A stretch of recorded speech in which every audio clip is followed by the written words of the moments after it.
Hello everyone, welcome to the Electrical Design Engineering course powered by Center of Advanced Study in Electrical Engineering.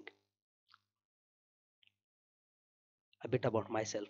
My name is Sajid Nasib and I am thrilled to welcome you to my YouTube channel Center of Advanced Study in Electrical Engineering. I hold a bachelor's degree of electrical engineering. Throughout my career, I have had the privilege of working as production and control engineer, power system operation engineer, and substation equipment maintenance engineer. The language throughout this course will be Urdu और हिंदी। ये जो course design किया गया है ये basically चार modules पे divided है। The very first module would contain Ohm's law, series and parallel batteries, basic circuit analysis, resistor and their color codes, capacitors, inductors, transformers, detailed explanation of diodes and how they work, the transistors and its applications, MOSFETs and its applications. And then the module 2 would contain Kirchhoff's law, capacitor and AC coupling, series and parallel capacitor networks, complex impedance with RC analysis and simulation, RL voltage divider circuit, RL circuits, low pass and high pass filters, frequency domain analysis of a low pass filter, understanding decibels, Zener and Schottky diodes, half wave and full wave diode rectifiers. And then the model 3 would contain voltage regulators and power supply design, building a 5 volt power supply, transistor amplifier circuits and models, transistor biasing current amplifiers and voltage regulation, common emitter amplifier design, practical audio voltage amplifier, analog to digital electronics, inverter, and NAND or NOR gates, 555 timer IC, and then the model 4 Boolean algebra, how to read data sheets, adders, decoders, multiplexers, registers, arithmetic logic units, flip-flops, and counters. And the last lecture would be the PCB design lecture. So today we will be diving into one of the fundamental principles of electrical engineering, which is Ohm's law. We will not only explore the theory behind it, but also see how it works in practice using Lab Center Proteus software. So let's get started. What is Ohm law? Ohm law क्या होती है? Ohm law basically हमें दो parameters which is voltage and current इन दोनों के बीच में relationship बताती है. And the relationship between voltage and current is a direct relationship, which means कि एक पैरामीटर की अगर क्वांटिटी इंक्रीज हो जाए इसकी वजह से दूसरी पैरामीटर की भी क्वांटिटी इंक्रीज हो जाएगी. जस्ट लाइक कि वोल्टेज अगर इंक्रीज होगा तो करंट भी इंक्रीज होगा. So this is what it is. यहाँ पे अगर हम गौर से देखें तो voltage is directly proportional to current. So अगर कांस्टेंट ऑफ प्रोपोर्शनलिटी अगर हम हटा दें और हम इक्वल का साइन लाएं तो फिर हम एक कांस्टेंट भी ऐड कर देते हैं ताकि इक्वेशन को दोनों साइड पे इक्वल करने के लिए.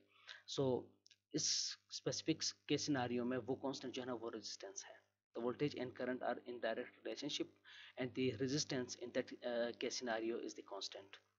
जैसा कि हम इस ग्राफ में देख रहे हैं जैसे ही वोल्टेज इंक्रीज कर रहा है इसके साथ करंट भी इंक्रीज कर रहा है. अगर हम इस पर्टिकुलर लाइन को देख लें तो 0.4 हमारे पास वोल्टेज पड़ेगा और उसकी वजह से हमारा करंट होगा 0.1 एम्पेयर. एंड देन अगर हम मज़ीद इंक्रीज करें वोल्टेज को 0.8 तक ले आएँ तो इसकी वजह से करंट 0.2 एम्पेयर हो गया है.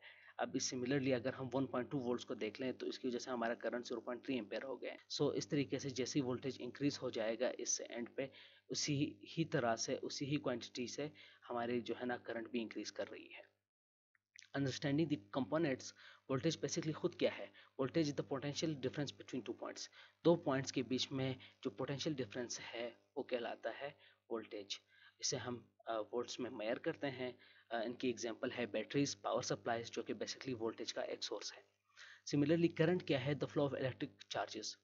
जो इलेक्ट्रिक चार्ज जब आप एक पोटेंशियल डिफरेंस सेटअप करते हैं किसी भी कंडक्टर के अक्रॉस किसी भी इक्विपमेंट के अक्रॉस तो उस कंडक्टर के थ्रू जो है ना एक करंट पास होगा, एक करंट फ्लो करेगा, एक इलेक्ट्रिक चार्ज फ्लो करेंगी जिसको हम करंट कहते हैं. सो इसे हम मेजर करते हैं एम्पेयर्स में. इनकी एग्जांपल सिंपल है. वायर्स है, कंडक्टर जो है ना बेसिकली पाथवे प्रोवाइड करते हैं करंट को फ्लो करने के लिए. सिमिलरली देन रेजिस्टेंस जो है ना opposition to the flow of current. ये बेसिकली फ्लो ऑफ करंट को अपोज करता है और इसका यूनिट है ओम्स. और अगर हम इसके एग्जांपल ले लें तो मटेरियल एग्जांपल्स हमारे पास रेजिस्टर्स है, इंसुलेटर्स है, जो कि बेसिकली करंट को रेजिस्ट करते हैं। जितनी ज़्यादा रेजिस्टेंस होगी उतनी ही ज़्यादा वो करंट को की फ्लो को रेजिस्ट करेगा। Now suppose we have a voltage of 15 volts across a resistor with a resistance of 5 ohms। एक रेजिस्टर है जिसके अक्रॉस हमने एक बैटरी जो है ना वो एस्टेब्लिश की है, जिसकी 15 वोल्ट्स जो है ना वोल्टेज है। सिमिलरली उस रेजिस्टेंस की जो वैल्यू है वो है 5 ohms। अब हमने इसके थ्रू करंट को कैलकुलेट करना है। तो अगर हम V equal to I R है तो हम इसके थ्रू करंट का फॉर्मूला कुछ यू डिराइव करेंगे, I equal to V upon R. So हमारे पास 15 वोल्ट जो है ना हमारे पास वोल्टेजेस है, एंड देन 5 ओम जो है ना हमारे पास रेजिस्टेंस है। तो 5 वन ज़ा 5, 5 3 ज़ा 15, 3 एम्प्स हमारे पास करंट आ जाएगा। सिमिलरली अगर हमें रेजिस्टेंस मालूम है, करंट पता है, लेकिन हमें वोल्टेज फाइंड करना है, तो उसके सिनारियो में हम क्या करेंगे। Suppose we have a resistor with a resistance of 10 ohms and the current flowing through it is 2 amperes. एक रेजिस्टर सर्किट में कनेक्टेड है और उसे 2 एम्पेयर करंट फ्लो हो रहा है। अब हमने ये फाइंड आउट करना है कि उस रेजिस्टेंस के अक्रॉस वोल्टेज कितना होगा। तो उसके लिए हम यही फॉर्मूला यूज करेंगे ओम्स लॉ का, V is equal to I R which is 2 ampere multiply by 10 ohms is equal to 20 volts. तो हमें जो हमारी बैटरी का जो सोर्स होगा वो 20 वोल्ट्स का होगा। सिमिलरली अगर हमें करंट भी पता है, वोल्टेज भी पता है, और हम किसी सर्किट की रेजिस्टेंस फाइंड करना चाहते हैं, तो उसके लिए हम क्या करेंगे। Finally if we know that the voltage is 12 volts and the current is 4 amperes, हमें वोल्टेज का भी पता है, करंट का भी पता है, तो इस केस में फिर हम क्या कर सकते हैं, इसी ओहम्स लॉ के थ्रू हम रेजिस्टेंस भी फाइंड कर सकते हैं, which would be R is equal to V upon आई।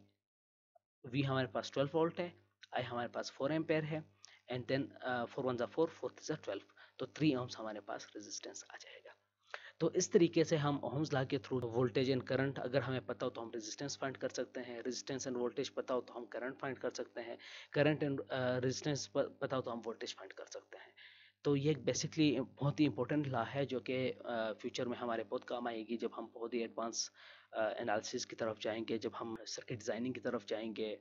तो ये ओहम्स लॉ बेसिकली हमें सपोर्ट करेगा थ्रू आउट दिस कोर्स। अब हम जाके प्रैक्टिकल डिमॉन्स्ट्रेशन करेंगे इसकी लैब सेंटर प्रोटिया सॉफ्टवेयर में। सो अब हमने लैब सेंटर प्रोटियस का सॉफ्टवेयर जो है ना वो ओपन कर लिया है।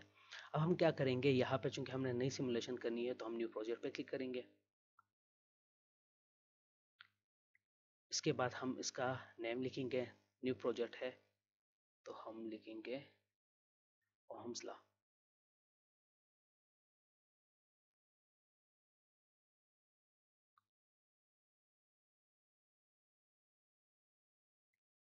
Ohm's law simulation, and then now we will click on the next,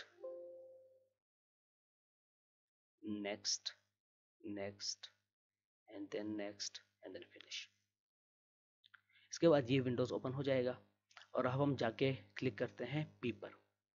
P पर क्लिक करने के बाद हमें कौन कौन सी इक्विपमेंट चाहिए। As we are well aware of the fact कि हमें ओहम्स लॉ को बेसिकली डेमोन्स्ट्रेट करने के लिए हमें एक वोल्टेज का सोर्स चाहिए होगा जो हमें पोटेंशियल डिफरेंस प्रोवाइड करेगा। सिमिलरली हमें एक रेजिस्टेंस की ज़रूरत होगी। तो हम सबसे पहले एक डीसी सोर्स सर्च करेंगे, डीसी सोर्स।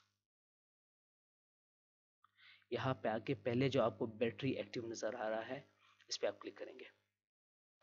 उसके बाद हमें चाहिए रेजिस्टेंस।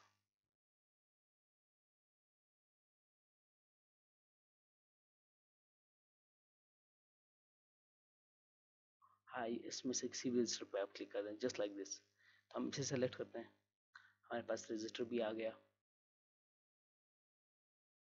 अब इसे हम क्लोज कर देंगे।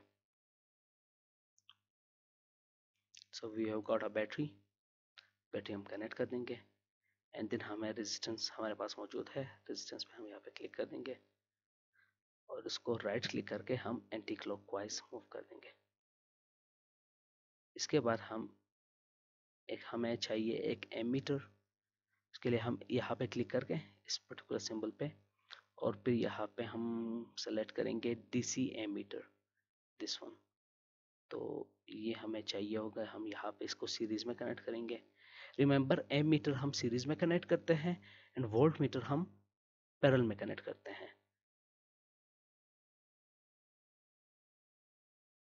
Like this. तो हम रिमेंबर कि हम जो एम मीटर है वो हम सीरीज में कनेक्ट करते हैं और वोल्ट मीटर हम पैरेलल में कनेक्ट करते हैं। इनमें कंफ्यूज नहीं होना। ये देखें, मैं इससे सीरीज में कनेक्ट करता हूँ इस रजिस्टर के साथ, और यहाँ से भी मैं इसे क्लोज कर देता हूँ, right. And similarly volt meter जो है ना वो मैं पैरेलल में कनेक्ट कर रहा हूँ। अब इस ओवरऑल कनेक्शन की ज़रूरत हमें क्यों पड़ी? इस कनेक्शन की ज़रूरत हमें ये पड़ी कि यहाँ पे हम वोल्टेज इंक्रीज करेंगे और जिसकी वजह से करंट इंक्रीज होगा, जबकि ओहम्स के थ्रू ऑलरेडी हमने पढ़ा है कि हमारी जो रेजिस्टेंस है वो कांस्टेंट होगी, तो हम कोई कांस्टेंट वैल्यू पे इसको फिक्स कर देंगे। यहाँ पे 330 के की और रेजिस्टेंस वैल्यू है, हम इसे 200 पे कांस्टेंट रखेंगे। 200 ओम्स हमारा रेजिस्टेंस हो जाएगा। हमारी जो बैटरी सोर्स है वो हमारे पास हो जाएगी 10 वोल्ट्स, जस्ट लाइक दिस। अब हम इसे स्टार्ट करेंगे। स्टार्ट करने के लिए ये जो प्ले बटन है यहाँ पे रन पे आप क्लिक कर देंगे और सिमुलेशन आपका स्टार्ट हो जाएगा। अब इस सिमुलेशन से हमें क्या पता चल रहा है? हमारी बैटरी जो है ना वो 10 वोल्ट की है, जो कि हमें वोल्ट मीटर भी 10 वोल्ट ही शो कर रहा है। सिमिलरली अगर 200 ओम रेजिस्टेंस अगर हम एक सर्किट में कनेक्ट करते हैं किसी 10 वोल्ट बैटरी के अक्रॉस, तो हमारे सर्किट में करंट जो फ्लो करेगा वो होगा 0.05 एम्पेयर्स। अब अगर हम इसको इसी सिमुलेशन को यहाँ पे आकर स्टॉप कर दें और हम इसकी वोल्टेज बढ़ाते हैं, 10 से 20 वोल्ट्स कर दें। अब चूंकि वोल्टेज बढ़ गया है हमारा, तो हमारा पहले करंट था 0.05 एम्पेयर, अब ये इंक्रीज हो जाएगा इंटू 0.10 एम्पेयर।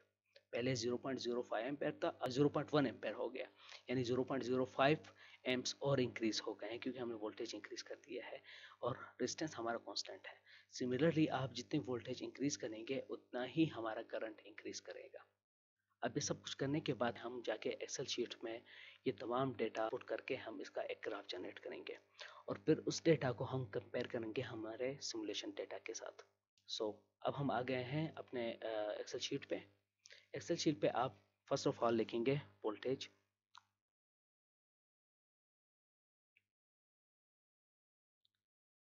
सेकंड पे करंट,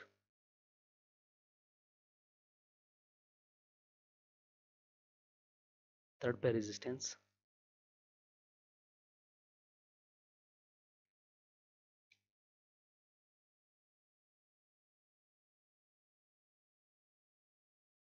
इस सर्किट पे अगर देखा जाए तो हमने रेजिस्टेंस 200 ओम फिक्स कर लिया है।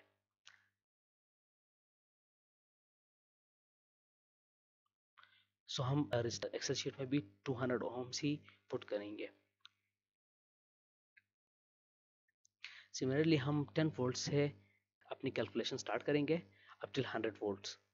10, 20, 30, 40, 50,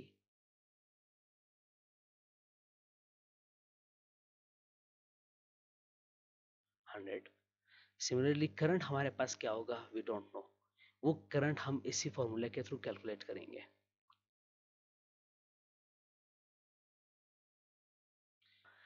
करंट को फाइंड आउट करने के लिए अगर आप लोगों को याद हो, मैं जरा स्लाइड में जाके आप लोगों को बताता हूँ। करंट फाइंड करने के लिए हम कौन सा फॉर्मूला यूज करते थे? This was the formula, V divided by R, I is equal to V divided by R, voltage divided by resistance. तो हम यही फॉर्मूला एक्सेल शीट में पुट करेंगे, is equal to V which is the voltage divided by resistance which is this value। Okay, अब हम inter करेंगे तो हमारे पास आ जाएगा 0.05 एम्पेयर। सिमिलरली अगर हम पूरे कॉलम को सॉल्व करें तो हमारे पास आ जाएगा 200 ओम्स के अक्रॉस अगर हम 10 वोल्ट्स हम इस्टेब्लिश करेंगे तो हमें 0.05 एम्पेयर मिलेगा। अगर हम वोल्टेज इंक्रीज करेंगे 20 तो हमें 0.1 एम्पेयर मिलेगा। सिमिलरली अगर हम 30 वोल्ट्स इंक्रीज करेंगे तो हमें 0.15 एम्पेयर मिलेगा। अगर हम 40 वोल्ट पे आ जाएंगे तो हमें 0.2 एम्पेयर मिलेगा। अगर हम 50 वोल्ट्स पे आ जाएंगे तो हमें 0.25 एम्पेयर मिलेगा। अब हम इसकी वेरिफिकेशन करेंगे इनटू आवर सिमुलेशन सॉफ्टवेयर। हम देखेंगे कि क्या इसी फॉर्मूला को वो फॉलो कर रहा है या नहीं।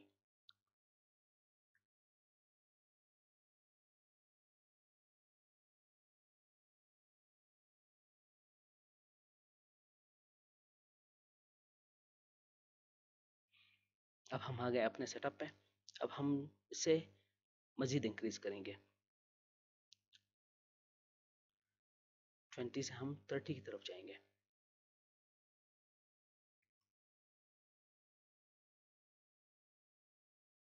30 वोल्ट्स पे हमारे पास 0.15 एम्पेयर आता है। अब हम इसी को एक्सेल शीट में भी कंफर्म करेंगे।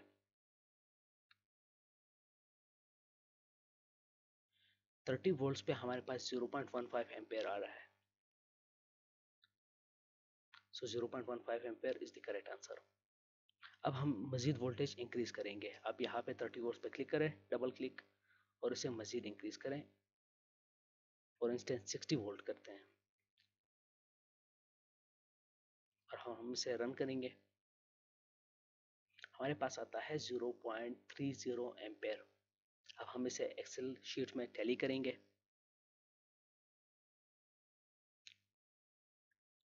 यस, 60 वोल्ट अगर हम वोल्टेज स्टेब्लिश करें तो हमारे पास 0.3 एम्पेयर आता है। अब हम लास्ट एग्जांपल भी चेक करेंगे। 100 वोल्ट्स पे सेटअप करके हम दोबारा इसके करंट चेक करेंगे। अब हम इसे 100 वोल्ट करते हैं।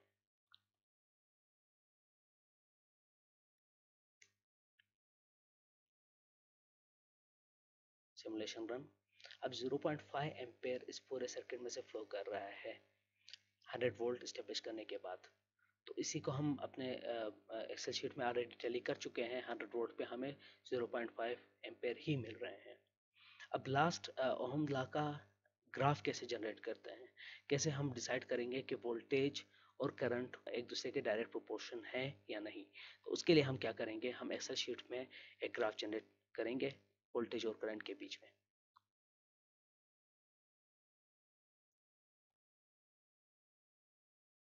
सो अब हम वापस अपने एक्सेल शीट पे आ गए हैं। हम यहाँ पे वोल्टेज और करंट को सेलेक्ट कर देंगे।